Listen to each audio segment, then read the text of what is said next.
Today's lecture is going to be on race and ethnic relations.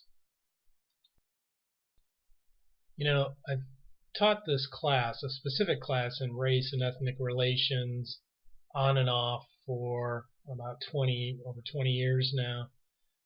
And what I've found is it's particularly challenging to talk about race and racism, whether it's an intro class or a class on race specifically, for a couple of reasons. One of the reasons is nobody wants to think they're a racist, and so we have to get over that hurdle of not offending anyone with the idea that they might have engaged in some racism themselves. But I think more than that is the misperception of what racism is. So I'm not going to talk about everything you need to know for this particular subject. I want to focus on what I feel is the major obstacle, the major hurdle in overcoming our attitudes, our very disparate attitudes about how much racism there is in this country, which is why I want to focus on the difference between symbolic and institutional racism, which is what I'm going to mostly talk about here today. And that's because I think people don't understand the two different dimensions of racism. The part about being a Klan member versus the kinds of racist policies injected into our regular daily practice that is in fact a form of racism that a lot of people just have a hard time recognizing or have never seen in their life. Whites and blacks have very different lived experiences in this country. We need to acknowledge that and to start to listen to people from different perspectives, particularly people of color. We're going to have to first accept the fact that there is a level of racism that doesn't necessarily involve you hating someone because of the color of their skin. And that's the difference between symbolic and institutional racism, what I'm going to focus on here.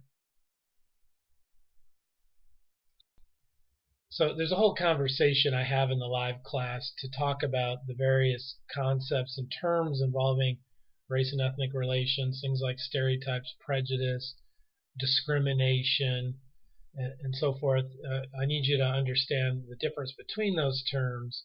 But right now what I need to say is, in lieu of a longer conversation, I want you to understand that we all have stereotypes. The human brain is wired to put people into mental boxes. We group people according to categories in our minds, and race is one of those categories. We are not a colorblind society. Don't kid yourself. We see race. It informs the way we think about people and groups that we deal with, and we need to recognize that it's not necessarily racist to have these stereotypes, and therein lies the difference between a stereotype and this thing called racism. So let's start with the fact that we all have our biases, our cognitive beliefs about groups of people. That is a natural, innate, evolutionary urge, in fact, in the human brain, and it's unescapable. What we can do, though, is understand better, I think, what constitutes racism as defined by sociologists. So pay attention to the difference between stereotypes, prejudice, and race, and racism, and then we can start talking about the different kinds of racism, that is, symbolic versus institutional. So let's get into it. Symbolic racism is that old school racism that you think of normally when you think of a racist, right? Symbolic racism is defined as a belief that, not just the belief that groups of people are different or share common characteristics, but that one group is superior to another and that one group is flawed. So the idea that an entire group of people categorized by race share a personality trait like laziness, or even something like inability to work, to hold a steady job, or prone to alcoholism. These ideas, which are observable in the world are not in individuals are not reflective of any entire group. So let's understand that the first thing about symbolic racism is that it's this idea that one person you meet of a different skin color is somehow just like all those other people in this flawed way. And that's where we jump from a stereotype to a prejudice. When we're being prejudiced in this way, in this symbolic way, we're assuming that anyone we meet who we think is a member of that group shares those characteristics. So that's one element of symbolic racism. And then the other is this idea that we should engage each other with these assumptions about other people based on their group characteristics. So it's not just thinking that someone is different by race, but acting upon it in a discriminatory way. And therein lies the difference between a prejudice, which is an attitude, and discrimination, which is the actual behavior. And symbolic racism is that kind where people carry out their misperceptions about an individual because they perceive them to be a member of that group, have a negative connotation, believe that there are negative characteristics related to all the people in that group, and then act on it in a discriminatory way. Like not hiring a Mexican who applies for a job because you think they're lazy or something like that, just to give you an example. Institutional racism, on the other hand, is a different kind of monster, and I think it's the more problematic one for a couple of reasons. First, defining institutional racism. Here we're not talking about an assumption of personality deficits or character flaws in an entire group of people. We're talking about racism at the policy level. This is racism, as a famous sociologist, Eduardo Bonita Silva, has said, is racism without racists. And he actually wrote a nice essay on this fact. Institutional racism, and you got to get your mind around this, is racism without racists. And what I mean by that is it exists at a policy level, at which point it no longer takes someone who hates a group of people or has negative misperceptions of them because of their racial category to do the work. It's been inscribed in policy and practice, and it's sort of taken on a life of its own, so it doesn't need to be guided by any hate-filled rhetoric. It's simply structured into society. You can see on this slide I've listed a number of ways that this goes on. I talk extensively in my criminology classes about racial bias in the criminal justice system, the real phenomena, for example, of driving while black, police officers making assumptions about people because of the color of their skin when they approach them or before they approach them and deciding to pull them over, for example. Retail racism, the idea that, and the very real fact that it turns out that security surveillance at shopping malls and department stores places a heavier surveillance, has heavier practice of surveilling people of color than whites, even though some 95% of all shoplifting is by white women between the ages of 18 and 24. We're following around all the black and brown people because there's an assumption that they're more likely to steal for whatever reason. So again, this is a practice inscribed into into policies in department stores who do surveillance, for example. Another maybe more timely or useful example to think about is how it affects our school system. You think about education, for example. You may have wondered why it is that some people go to crappy schools in the inner cities and others go to really good, well-prepared schools out in the suburbs or other places. And the reason why we don't have similar standards of schools across the country is because we have a policy. It's the way we fund our education system, our public education system in America. We do this with the local tax base. So if you're born into a poor area, you're more likely to go to a poorly developed and a poorly equipped school to teach you, to prepare you for later in life, for graduate school, for undergraduate work or beyond. and for preparing for careers. So why is that? Why is it that we have a policy that funds schools according to the local tax base and doesn't provide schools equally? That's a matter of a policy decision made maybe with some symbolic racist intentions at one point, but today it's just the way we do business.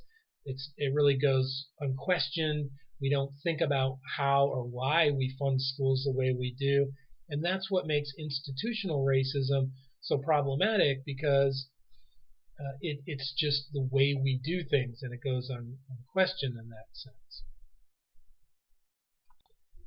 Another danger, I think, another particular danger of institutional racism, and I think that makes it a more of a problem for society today than symbolic racism, actually, is because white people don't normally see it, right? White people tend to go to better funded schools. Not always, there's a class-based issue here. As always, when we ever talk about race, we can talk about class. But I went to a poor rural school in mid-Michigan myself. But the fact is, we don't see these inner city schools that someone like Jonathan Kozol talks about in his many books on this subject. Savage Inequalities is one, if you want to look at it, where we get a real picture of these underprivileged schools in the inner cities, where students are reading textbooks from 1972 while bullets are whizzing over their heads, while they're worried about paying their family's medical bills or helping with the gas and electric bill, going to a school with no computers, where there's no tutoring for college or anything like that. We don't know anything about those schools because we've never been anywhere near these places, so we have a hard time. We don't see it. It's invisible. This is another issue that I want to bring up, having to do with white privilege, which is another term that a lot of people have a hard time understanding and recognizing because of our lived experience, where we don't have we don't see it. So white privilege was a term that is usually associated with Peggy McIntosh, who you can see here wrote sort of an ongoing essay, sort of a working document called Unpacking the Invisible Knapsack, which is essentially a list of ways in which non-whites experience the world on a daily basis, little things that amount to a lived experience far different from the lives most of us live as working class or middle class whites or upper class whites, who in particular don't normally live in a world where their skin color dictates how they're going to be treated or what resources are available to them or what kinds of experiences they're going to have in general. You can see some of the examples here. I'm tempted to tell a few stories. I'm sure you have your own, but for brevity's sake, I simply want to direct your attention to this list. It's a well-known tool, this list, Peggy McIntosh's white privilege list, for understanding some of these lived experiences that many of us don't normally have. I would venture to say that most of you have had an experience like one listed here, which I think should help us to understand at some level that the black experience, the black and brown experience in America, is quite different from the white experience for most of us. But again, it's not a regular occurrence, and it's not something that hits us where we live, because in fact, in reality, where we live is usually surrounded by other people like us. So we have a hard time believing these things go on in any prolific way, and so we don't believe it. And part of that has to do with the fact that we don't want to believe it. Nobody wants to think they're racist, and if you ask people, no one except the hardcore Klan member is going to say they're racist, and most of them don't even say it. So again, getting back to the original point here, the hurdle is getting over the misperception, the misconception of what race and racism is, and understanding and acknowledging the fact that the lived experience of non-whites is quite different for most of us as whites, and it's hard to see when it's institutionalized in these ways where we're not affected by it every day.